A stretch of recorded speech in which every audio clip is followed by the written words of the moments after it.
ഉപ്പ ജീവിതത്തിൻ്റെ കഴിഞ്ഞ കാലം ഒരുപക്ഷെ നമ്മളുമായി പങ്കുവച്ചിട്ടുണ്ടാകില്ല. നമ്മുടെ വല്യുപ്പ കഷ്ടപ്പെട്ടാണ് നമ്മുടെ ഉപ്പയെ വളർത്തിക്കൊണ്ടുവന്നത്. വിദ്യാലയത്തിലേക്ക് പോകുന്ന കാലത്ത് പുസ്തകം വാങ്ങാൻ ഉപ്പ പ്രയാസപ്പെട്ടിട്ടുണ്ടാകും. 5 രൂപയുടെ 10 രൂപയുടെ അന്നത്തെ വിലയുള്ള ചെരുപ്പ് വാങ്ങി അണിഞ്ഞ ഉപ്പ അതിൻ്റെ മടമ്പിൻ്റെ ഭാഗം ഓട്ടയാകുന്നത് വരെ നടന്ന് തേഞ്ഞിട്ടായിരിക്കാം ഒരു പക്ഷെ സ്കൂളിൽ പോയിട്ടുള്ളത്. ആ അനുഭവത്തിൻ്റെ തീച്ചൂളയിലൂടെ കടന്നു വന്ന ഉപ്പ ഇന്ന് നമ്മൾ 2000-ൻ്റെയും 4000-ൻ്റെയും 5000-ൻ്റെയും ഷൂസിന് വേണ്ടി പണം ചോദിക്കുമ്പോൾ, ഡ്രസ്സിന് വേണ്ടി പണം ചോദിക്കുമ്പോൾ, ആദ്യത്തെ തവണ ചോദിക്കുമ്പോൾ ആ നിമിഷത്തിൽ തന്നെ ചിലപ്പോൾ ഉപ്പ തന്നു കൊള്ളണമെന്നില്ല. അത് ചില യാഥാർത്ഥ്യങ്ങൾ നമ്മളെ ബോധ്യപ്പെടുത്താൻ വേണ്ടിയാണ്. പ്രിയപ്പെട്ടവരെ, പണത്തിന് മൂല്യമുണ്ട് എന്നത് നമുക്ക് മനസ്സിലാക്കി തരാൻ.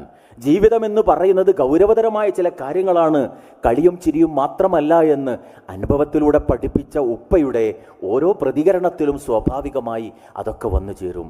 അവരൊരിക്കലും നമുക്ക് പഴഞ്ചനായി മാറേണ്ടുന്നവരല്ല.